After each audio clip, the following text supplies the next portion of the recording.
Welcome to the Golden State Media Concepts College Football Podcast, your ticket to all things college football. Are you looking to get your college football fix? Looking to get the latest news on your favorite school's team? Join us as we talk college football from the national championship to college rivalries to bowl games to the Heisman Trophy to which conference is the best. We've got you covered for the Big Ten, SEC, Big 12, Pac-12, ACC, and everything in between.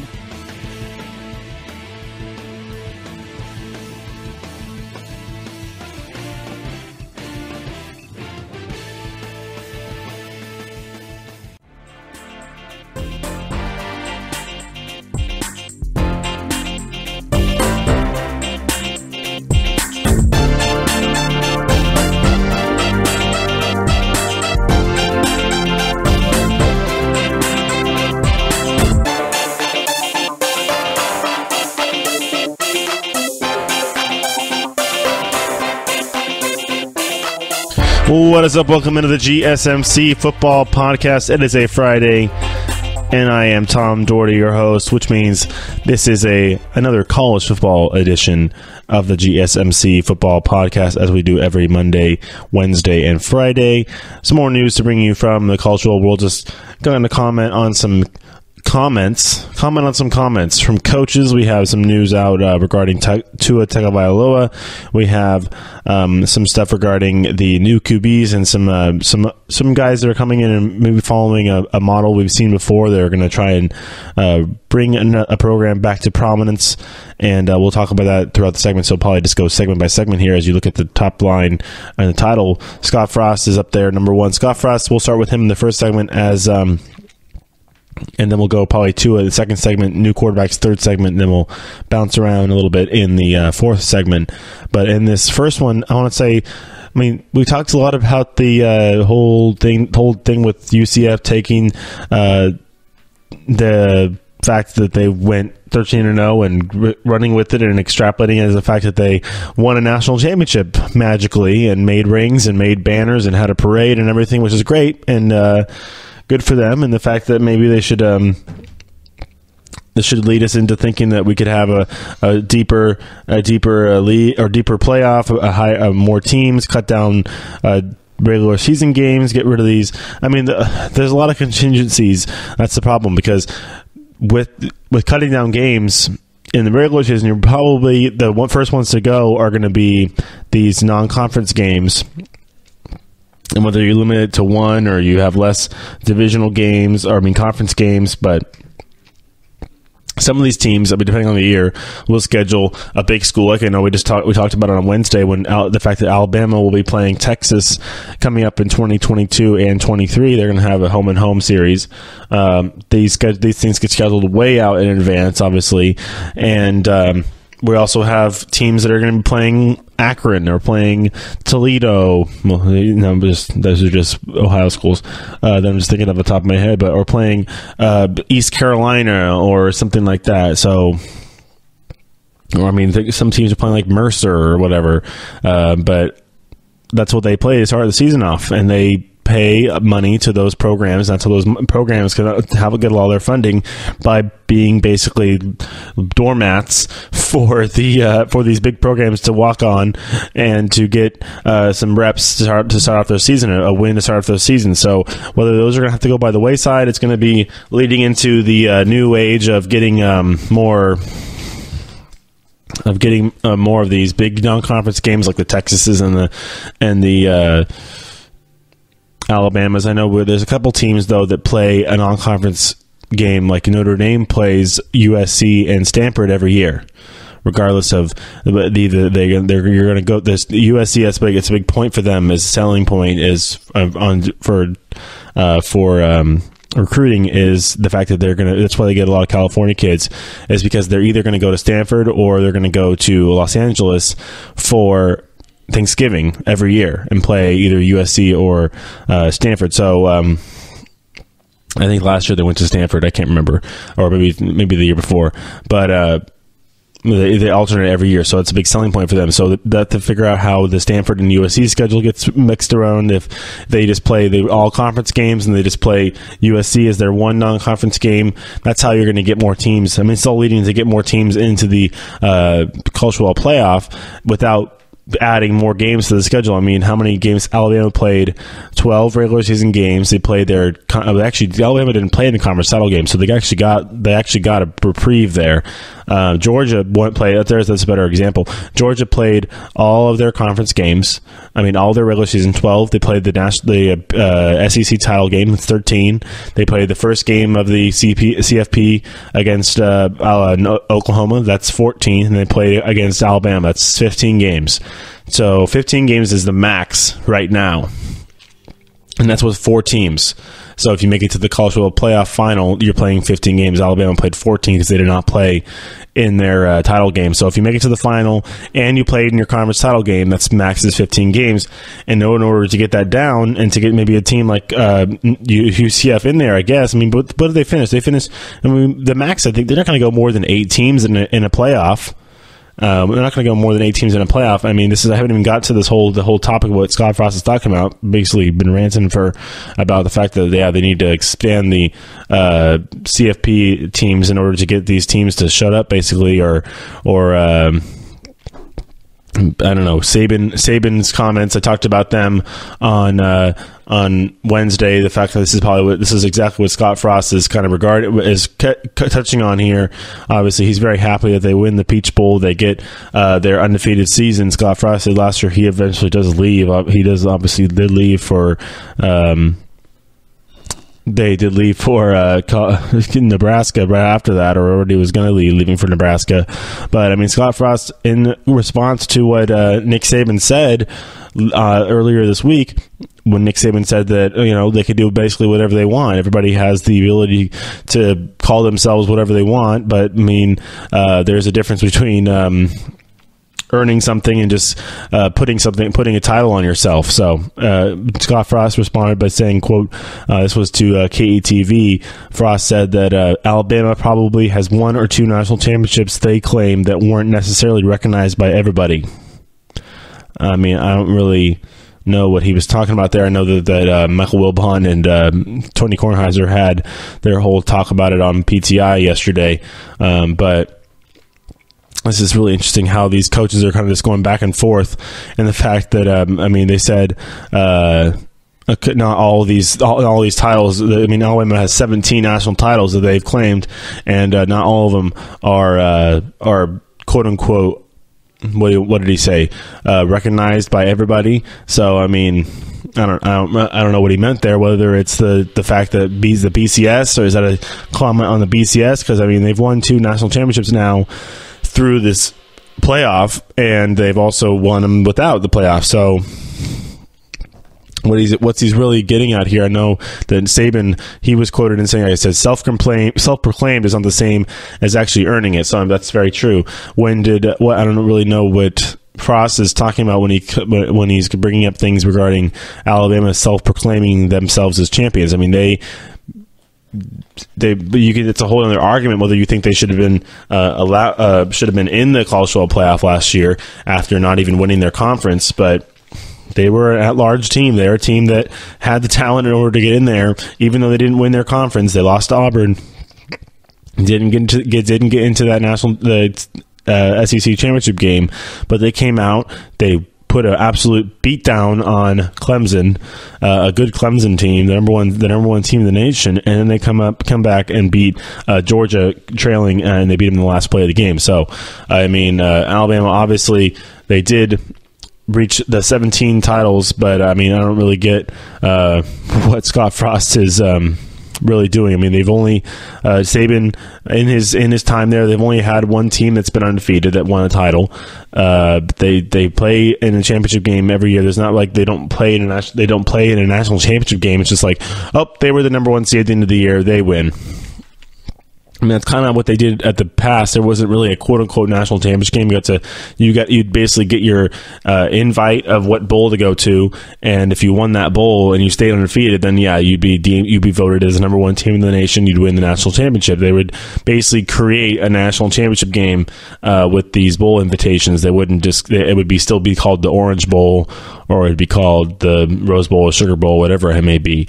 So that's what they did way back in the day, before the BCS and everything, where they called the Bowl Championship Series was created, and they have a national championship game that you are invited to. The top two teams in the league or in the nation make that game. Obviously, we know what's been changed since. So, as far as Scott Frost, obviously he's got some work to do when it comes to his job in Lincoln, Nebraska. Now he's going to be over in the Big Ten, dealing with the Big Ten West. And I mean, we talked about Nebraska when we went through our conference by conference thing. I mean, I used to go look at those episodes from last week. I went Big Ten and I went Big Ten, Pac-12. I did everything. We did Big 12, ACC, Pac-12, Big 10, SEC.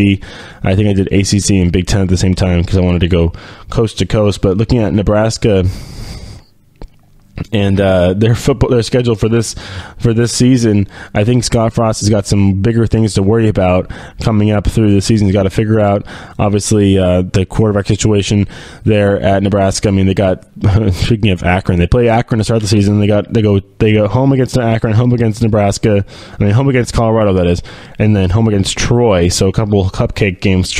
Colorado is tough. They're a Big Ten school. Pac-12 school. And then they start their Big Ten schedule with the road game against Michigan. Not easy. You got to play Jim Harbaugh just right off the bat. That'll be a big game.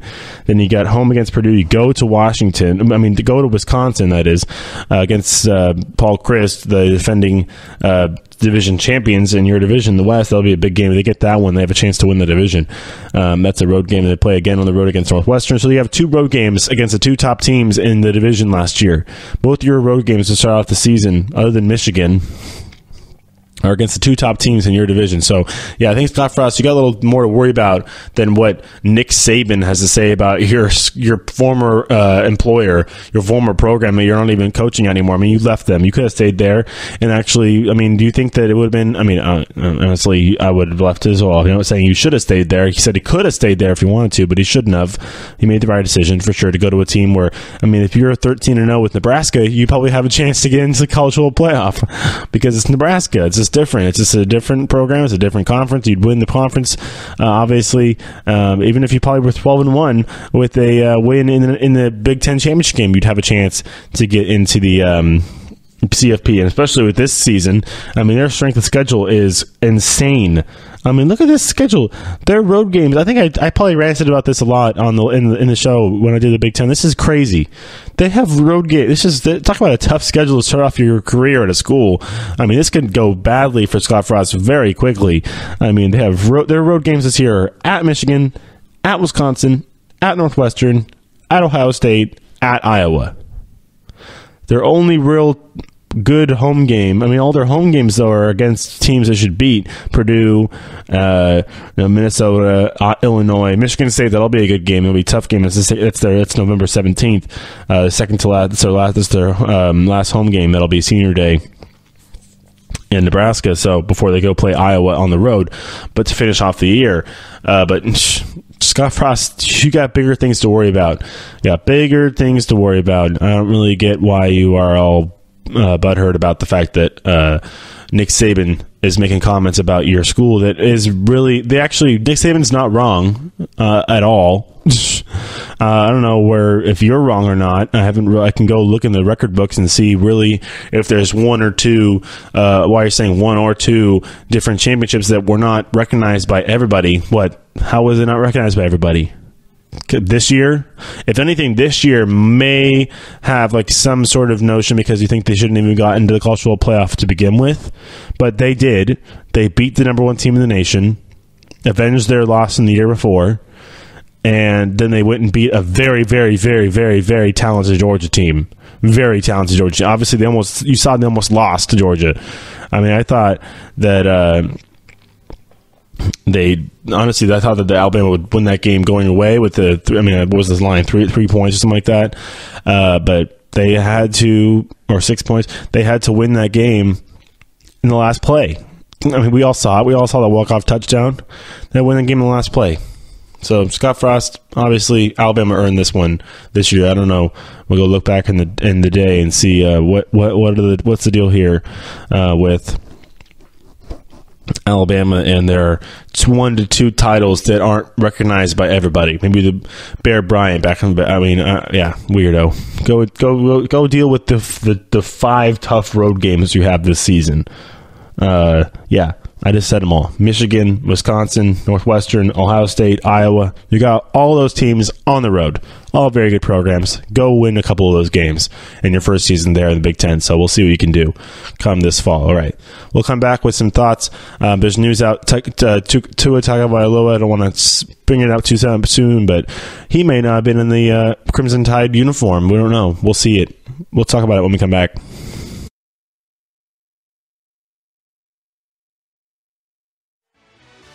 Are you looking for help for your fantasy football team? Check out the GSMC Fantasy Football Podcast. Get today's best advice on who to start, who to sit, even who you should draft. From sleeper picks to red-hot lineups, they got it all covered for you. That's GSMCpodcast.com/fantasy-football-podcast. We'll cover traditional leagues, dynasty, PPR, even IDP leagues. When you need fantasy help, there's just one show to hit up. Don't forget to like them on Facebook and follow them on Twitter. Visit GSMCpodcast.com for more info.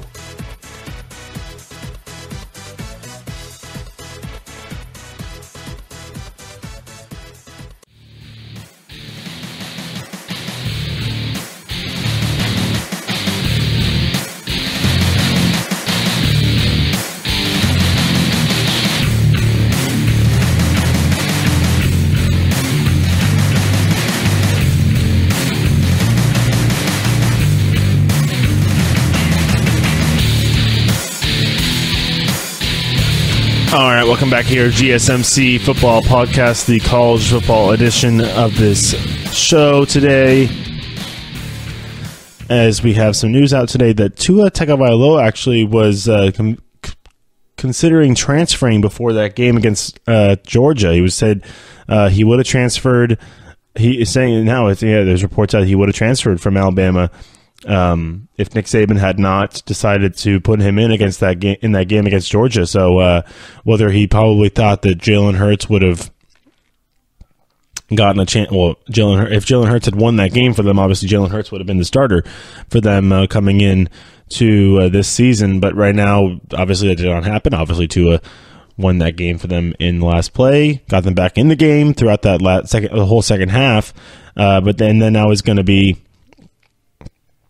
battling, or I don't know what the Nick Saban. It's all in Nick Saban's head. Obviously, he's got to make the decision himself. But to decide if Tua is going to be his starter going forward, I think Tua is the better passer. Tua is the better manager in the huddle, or whatever they do, if they huddle or calling it as they go, no huddle in college. But I think Jalen Hurts is more of a runner. He's definitely more elusive than Tua is when it comes to the running quarterback runs. But Tua is just a better passer all around. I think Tua he throws a better ball. He leads receivers better. He reads defenses better, and everything. So the fact that Tua was going to come out and is coming out now and saying already that he would have left if he didn't play in that game. We'll see. Maybe Nick Saban knew that. And it's like, well, we'll see. Maybe that shortened the leash a little bit for Jalen Hurts in that game, because obviously he was not looking good at all. He had maybe a couple good runs. Didn't really have many good throws in that game at all. Had some good runs, but was having trouble getting the ball, driving the ball down the field. Tua, not so much. Tua came right in there and started slinging it. So, obviously, there is still a decision to be made. We'll see if. We've already heard that Jalen Hurts is going to be transferring, or going to decide if will likely be transferring if he does not get the job this fall. Both these guys are talented enough definitely talented enough to run their own offenses, or to lead their own offenses at their respective whatever school they decide to go to. well, I don't know I don't think Tua probably is completely committed to not transferring, at least, because he thinks that if he doesn't get the job this season, he might. I wouldn't be surprised if he transfers. He hasn't come out and said it like Jalen has, but I mean, this news now saying that he was frustrated that he wasn't playing. He probably knew that he's better skill level when it comes to quarterbacking, at least just in general, than Jalen Hurts is, and he wants to get on the field. And I think that I would not be surprised, based off of these comments, that if he does not get the job this fall either, that he'll be gone too, because he can get a school that in a hot minute, and he's only a freshman. He could sit out for that sophomore year and then play for 2 more years after that, so or 3. So I mean, he can. That would not be a bad thing for him at all. So not deciding where he's going to go, where he would go, and the same thing with Jalen Hurts as well. Because I mean, honestly, I think one of them is gone. Whoever doesn't start is gone.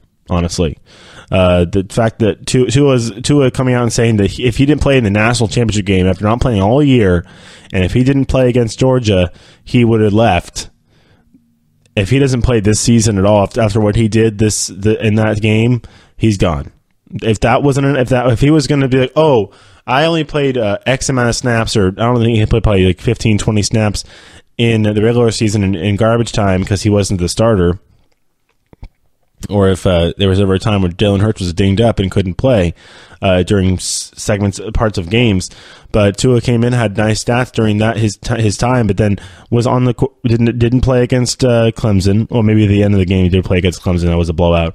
But based off of these comments, I mean, I think that he would definitely leave if he wasn't the starter this season, just like Jalen would. And this is kind of saying the same thing. That Jalen came out and straight up said it. His dad said the same thing. I think Nick Saban also understands it too.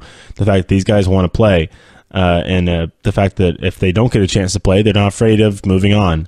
And I mean, Tua was quoted in saying in this ESPN article saying that even throughout my football season, I wasn't the starter.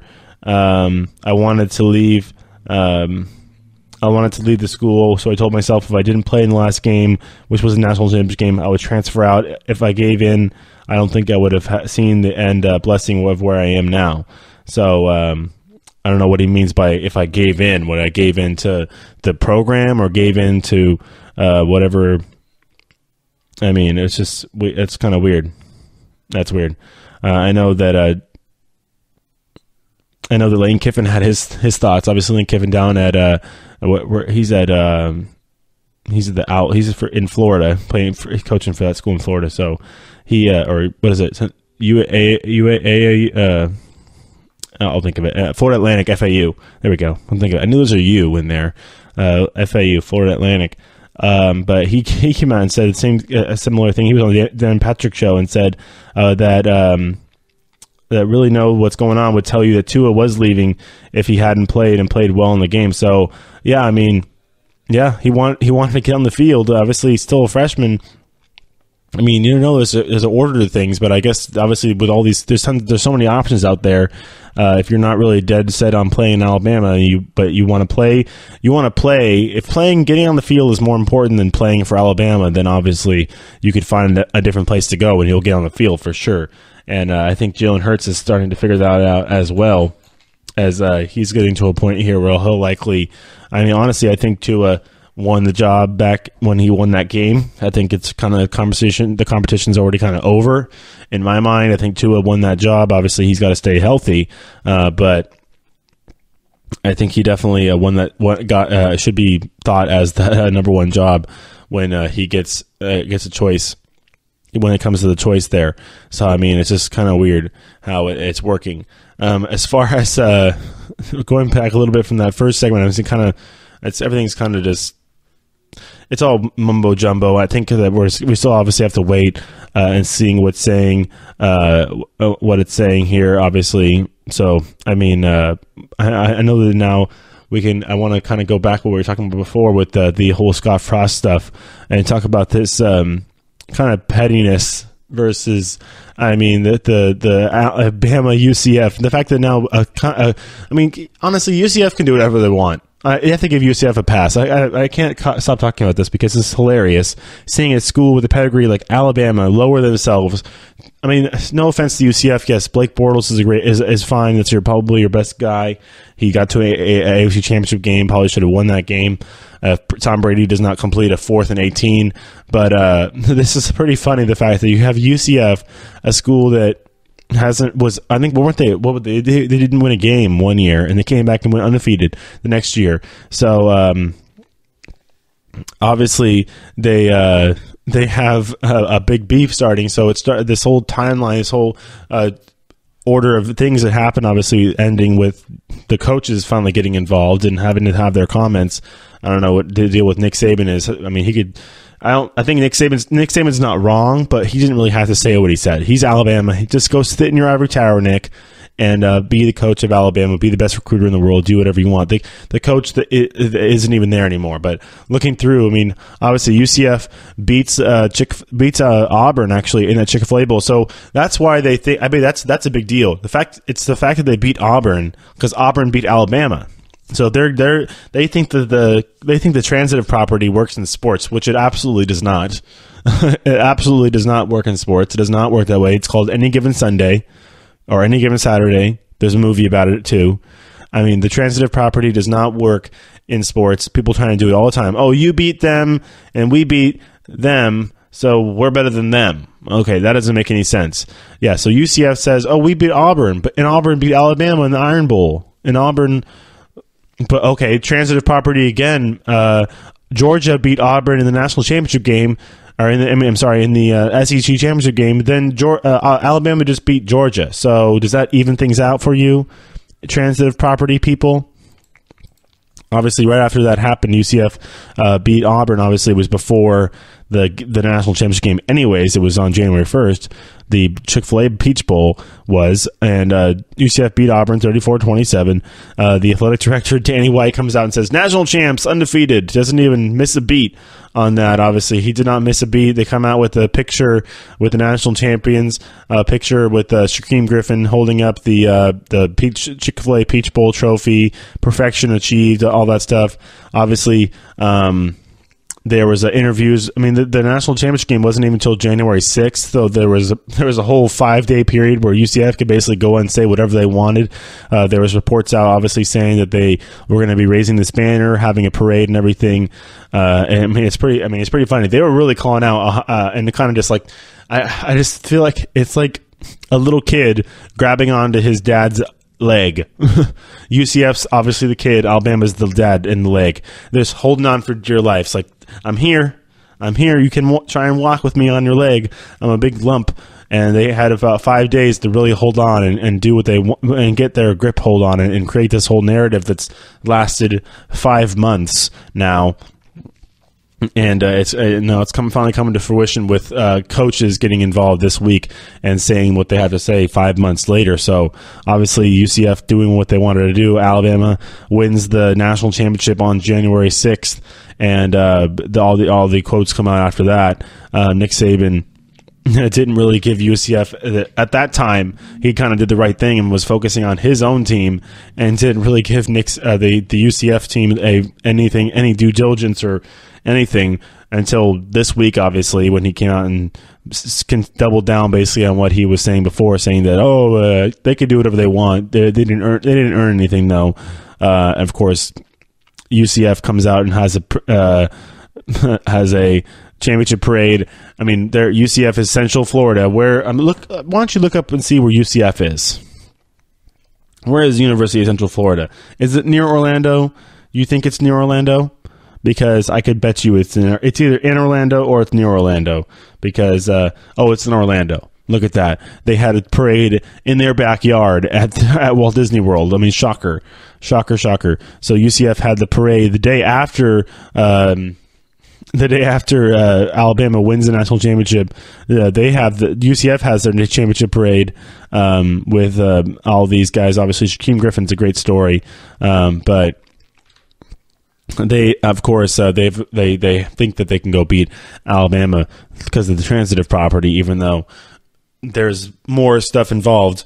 Georgia beat Auburn. You beat Auburn. Oh, so does that mean you're equal to Georgia because you both beat Auburn, or an Auburn beat Alabama, but then Georgia lost to Alabama. So what? Alabama also beat the number 1 team in the nation in Clemson. And believe me, I'm not an Alabama fan whatsoever. I remember seeing when on January 8th when Rick Scott, the governor of Florida, declared there was when you have to go to your governor. Alabama didn't go to the governor of Alabama to get the national championship ratified or whatever they did. The official proclamation from the Florida governor, great. This season's best college football team will be recognized as the 2017 College Football National champions in Florida. Great. Good for you. I'm sure the University of Florida was probably laughing at that too because they've actually won real national championships. Urban Meyer has the crystal footballs there with his name on them. Well, I don't know about name on them, but they have the footballs there at Florida. So he won twice with Tim Tebow, obviously. And then, of course, the best part of it all, honestly, the best part of it all was when UCF got clever and they had some fans got together and put up a billboard in Tuscaloosa and congratulating Alabama and asking for a home-and-home series with UCF. And if Alabama is smart, they'd freaking schedule that thing in about 3 seconds to show them, or not. I mean, honestly, it's kind of chicken.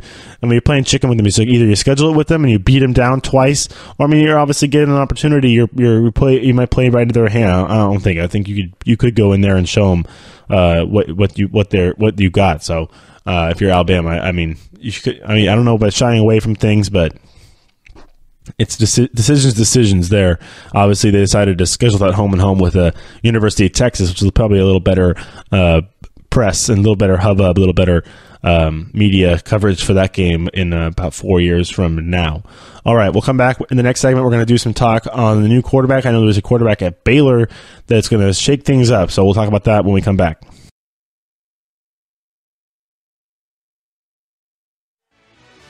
Check out the show that's built on the MMA. From the UFC to extreme cage fighting, they got the fights covered. Check out the GSMC MMA Podcast. Get the latest news on past or upcoming fights. Join us as we talk to and about some of the biggest names in the MMA, past, present, and future. When it's the fight game, there's just one show to check out. GSMCpodcast.com/MMA-podcast. Don't forget to like them on Facebook and follow them on Twitter. Visit GSMCpodcast.com for more info.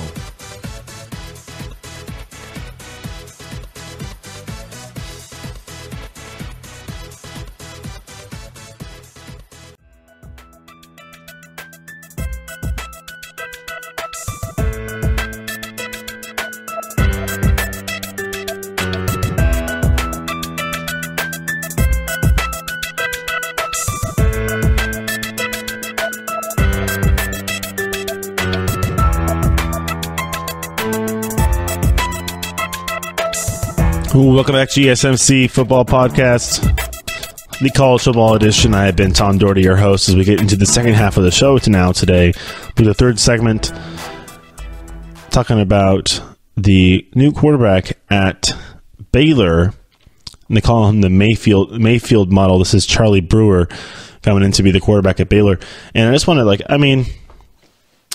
this is how college football, I guess, is going to go. I mean, we'll see how Mayfield does in the NFL. Obviously, we're going to get a really good look at how he actually starts in training camp, as the announcement now the Cleveland Browns will be the team that Hard Knocks will be featuring.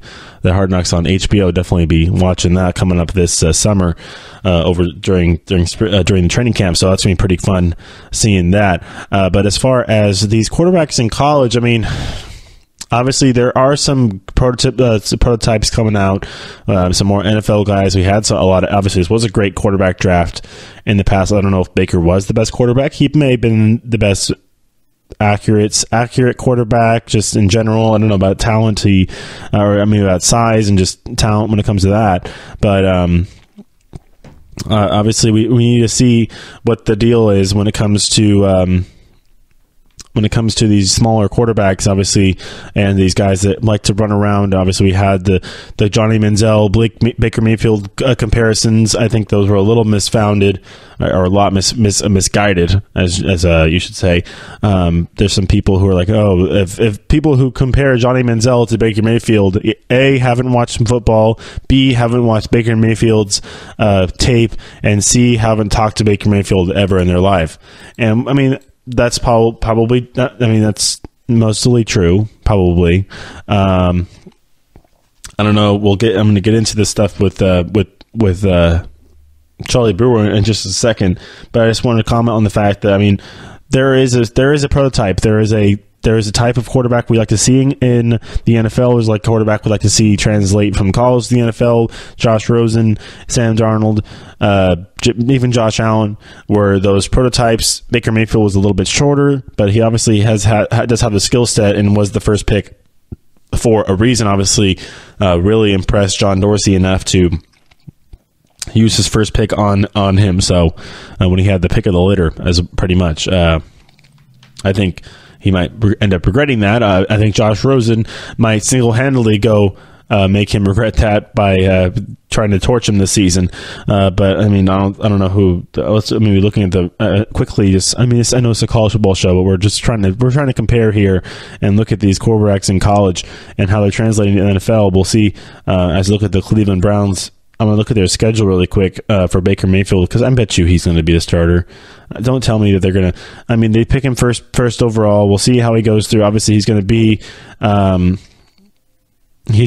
in a big media on TV all the time and everything when it comes to, especially being on Hard Knocks. I mean, I could have told you, I would have put you know how much money I would have put on if the fact that, I mean, the bet, if there was a bet that Hard Knocks was going to be the Browns. Obviously, you can narrow it down with the criteria you have for the NFL when it comes to teams that are required to be on Hard Knocks or have an option to be on Hard Knocks. They're like, you can't have basically, if you haven't made the playoffs within, I think, 2 or 3 years, and then if you don't have a first year head coach, or if you haven't been on Hard Knocks within the last like 4 or 5 years as well, so you're exempt. If you have a new head coach, if you've been to the playoffs within the last 2 years, or if you've been on Hard Knocks within the last 3 or 4 years, you're exempt. Basically, all the other teams are not exempt. So basically, those teams were like the Niners. I think the Ravens were on there. The Browns, the Jets were on there because they don't have a new head coach that made the playoffs. But I bet you Baker Mayfield's on this team. They got 2 first-round picks. Obviously, they got 2 guys you really can highlight. Also, I mean, who was that guy? The guy, Denzel Ward from Ohio State's another great name, great guy. They'll be looking at, I'm sure, a lot during this Hard Knocks season. But I mean, these preseason games, they're going to be against Giants. They're playing the Bills, Eagles, Browns. Are playing against each other, and the Lions in the preseason, so we'll get those during Hard Knocks. But then looking at their season schedule that actually matter, we'll see if Baker actually is going to be playing week 1 against the Steelers at home, and they have Saints on the road, play the Raiders on the road, they play the Bucks on the road. Obviously, they play their division. I mean, their division is tough as it is. Obviously, had to play the Steelers twice, playing the Bengals twice, and playing the Ravens twice. They do host the Chiefs. That'll be interesting, and then Texans as well. And they have to go to Denver. So we'll see if that we'll see what happens there when it happens on the. Happens coming up this season. So, I mean, going back to the whole prototype with Baker, are we going that way with the NFL? Hopefully not, because I like the tall quarterback, the guy that could drive down the field. We'll see how Baker does. I mean, just against that schedule I just said, we'll see. Even if he plays this season, would not be surprised I wouldn't be surprised either way. It's the Browns. I'd probably be more surprised if he doesn't start at all. I don't think he started. There's really no way he sits out the entire season. I don't think he's good enough to, I think, impress the coaches enough to where they'll give him a chance at some point, whether it is to start the season or it is to it'll be coming in. I think if you really are, you would have him start the season and see how he does, and then maybe put in Tyrod if he's really struggling, and then go from there. But it looks like that. we'll see what happens, obviously, coming in. But as far as back to college, obviously, Baylor is getting a quarterback in is getting in their I mean, they're getting a new quarterback in Charlie Brewer, coming out of the same high school. I mean, not I don't know it's the exact same high school that Baker went to, but Lake Travis High School in Austin has been a school that produces a lot of good quarterbacks for Power 5 schools, and has 4 Power 5 starting quarterbacks in the last 10 years. So obviously, this is definitely a guy that can make a difference, and he's going to go into Baylor and playing in the Big 12 just like Baker Mayfield did, and that's definitely a conference that can make your stats look pretty good. So we'll see how Charlie Brewer does down there in Waco. But going off that whole Baker Mayfield model, I mean, the whole thing is that, yeah, you can be as elusive as you want in the pocket. You could run, you could do whatever you want, but you have to be accurate. Baker was accurate. That's the one thing about him. It's that you can't knock his accuracy. The guy could throw the ball, he could sling it down the field, and he would actually really hit those guys in rhythm as well. So obviously, he's got to figure something out here when it comes to the NFL, translating it to the NFL. But when it comes to Charlie Brewer at Baylor, we'll see if he can imitate what's going to be going on. Obviously, he was supposed to be going, as he did flip his commitment. He was supposed to be going to a different school, but obviously changed his mind. I mean, it's been a while. Obviously, this is a guy who was very highly touted at high school and has won state championships down with Lake Travis. So, or different, at least gotten through to the quarterfinal. I mean, this was. If he won the state championship, obviously led the team to the state championship game. So I think they flipped it back when he was probably a junior in high school in 2016. So he's obviously a highly touted guy and is going to be. Considered a pro-style quarterback. I mean, 24/7 Sports does all these evaluations of quarterbacks. I mean, he's 6'1", just like Baker is. You call him a pro-style quarterback, but he probably will. He obviously will run around a little bit. Did play with Baylor. So he's not a freshman. He's coming into his sophomore season. Played last year.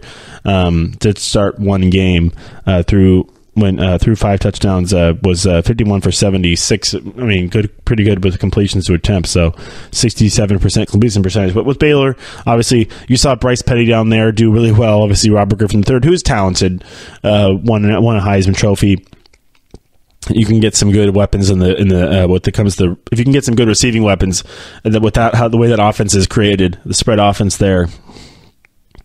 With Baylor, obviously the new head coach, they've obviously had to overhaul their head coaching since their success back with Robert Griffin due to some off the field stuff that happened with Art Briles. But obviously something to be looking forward to as I look at the Baylor schedule coming up for this season. That Charlie Brewer will have to navigate through the Big 12. Not quite the gauntlet that the Big Ten is, depending on obviously when and where you have to play Oklahoma or Oklahoma State. So it looks like they're going to be opening up against. So they have a couple cupcake games start of the season. They play at home against ACU, then they come back and go to University of Texas San Antonio before coming home and hosting Duke for another for their ACC Big 12 matchup. So that's the Big 5. I mean, that's kind of a thing now we're getting into, is these Power 5 conferences are playing each other to start off the season. So it's pretty cool how they're doing that. But so they're going to play Duke at home, and they're going to have Kansas at home. So it start off pretty good, but then they have to go to Oklahoma. So it'll be a quick test. So they have Kansas at home. Should be able to handle that one, but they'll have a quick test. And as Brewer will go to what they're saying, his prototype, his twin, kind of like the Baker Mayfield model, will be going and playing against Baker's old team, the Oklahoma Sooners, in Norman. So then that'll be first big road game for them of the season before they come back home for Kansas State. They go at Texas, at West Virginia. So that'll be tough, honestly. It'll be tough sledding for him. You got at West Virginia, at Oklahoma, at Texas, at Iowa State, at Texas Tech. You don't have to. I mean, they do play Oklahoma State at home. So you do have a little reprieve there, but definitely not an automatic win, as Oklahoma State, they have to replace their quarterback too. That's the one thing. I think the only school that really has a big quarterback returning is West Virginia, with Will Grier coming back to be the quarterback of the Mountaineers. So we'll see how Baylor. It's going to be interesting. I have to keep an eye on Charlie Brewer going through this season, going through the training camp as well. See how he is looking. I don't know what his spring football. How he was doing in spring football wasn't really any big stories coming out of Baylor spring football. But definitely a guy to think about and to look forward to this season, as he has obviously had some snaps under his belt this off season, but or during the season.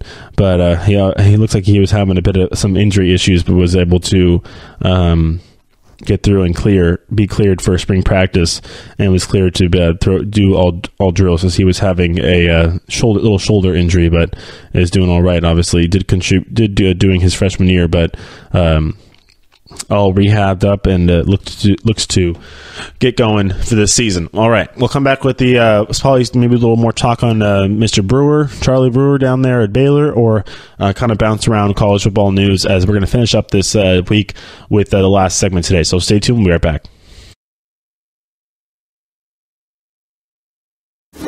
Check out the show built around the women of MMA. From the UFC to the extreme cage fighting, we got the fights covered. Listen. It's the Golden State Media Concepts Women's MMA Podcast. The latest news of upcoming fights, discussions of previous matches. Join us as we talk to and about the biggest names in women's mixed martial arts, past, present, and future.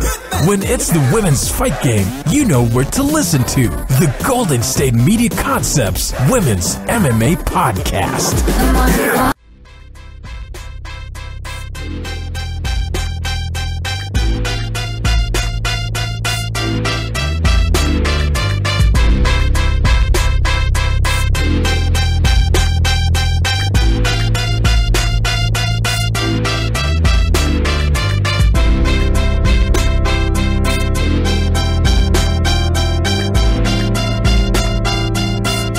All right, welcome back for the final segment of the day today. Final segment of the week, for me at least, as we'll come back on Monday for another edition of this football podcast, the college football edition, as well as if you're a baseball fan as well. I know football can be a little dragging along here, as it is the off season. Always have to talk about though.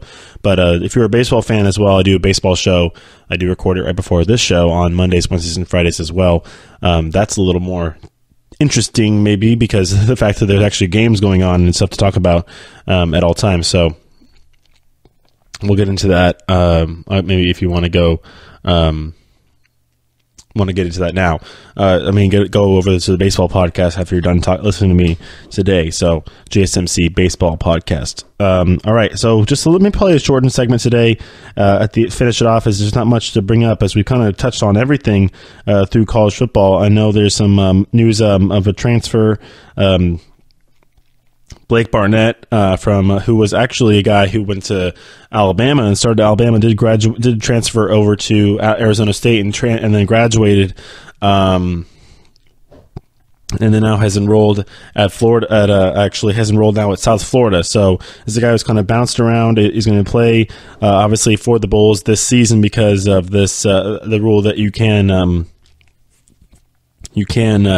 transfer as a graduate and play without having to sit out. So remember, we went over that a couple episodes ago to talk about that. He did finish the season at Alabama.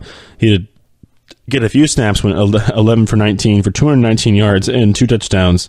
Didn't look like he did much at Arizona State, but it looks like that obviously they had some interesting, obviously, to play. He played a backup role last year to Manny Wilkins and just attempted a handful of passes. So he looked like he looked to get another shot to get going on in the what is it, South Florida? Yeah, for the Bulls, University of South Florida down there in Miami, they're in South Beach in Miami. So or in Tampa. So yeah. they'll go and figure that out as they go on, as well as just looking around here. Obviously, there's some more transfers. We had cornerback, former Nick Harvey, a cornerback from Texas A&M, transferring over to South Carolina. Announced that he's again graduated from A&M and will be eligible to play as a graduate transfer over at the University of South Carolina. So that'll be good playing for the Gamecocks. Pretty cool. Interesting transferring, letting him transfer within the conference too. It's kind of not very common to be able to do that. All right, looking at some other stuff as we have some guys that are always. There's always new crop of guys, and we like to compare them to the previous people that went ahead of them. So I'm just going to list. I know ESPN likes to come out with lists and everything. All these big, I don't know, call them like copycats or clones or twins or whatever. Obviously, we talked about the Baker Mayfield clone and the fact that there's a couple of them. Trace McSorley is one of them for sure at Penn State. Obviously, one of the big guys coming back this season to play and maybe fight for that Heisman Trophy.